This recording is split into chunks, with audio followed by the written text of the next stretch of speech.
Hey guys, in this video I'm going to show you how to pause your membership on Audible when you're using a mobile. In this video I'm going to be using an iPhone, but it's the exact same on Android. So I'm logged into the mobile app for Audible, and basically if you go to the bottom right and press Profile and then go to Audible Premium Plus View Account, it does not give you many options whether to switch membership or pause your membership or even cancel your membership. So we can't do it from in here. What we need to do is access Audible and log in via an internet browser.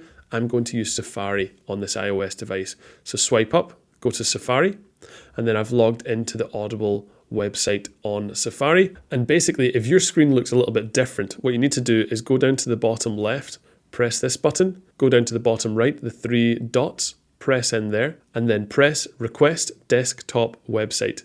Press that, and then up at the top right, you've got a section that says Hi Andrew. Click in there, and then go to Account Details. And now we've got many more options that we can do with our account from here. So it says Switch Membership, Pause Membership, or Cancel Membership. If you press Pause Membership, it's going to take you to this page, and then it says Take a Pause.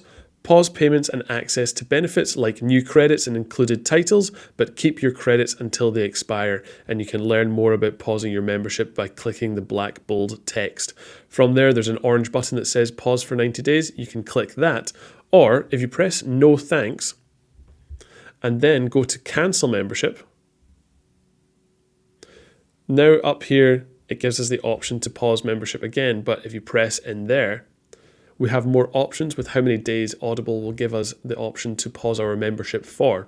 If you don't want to do 90 days pause, you can do a 30-day or a 60-day, or even just remain at 90 days within there.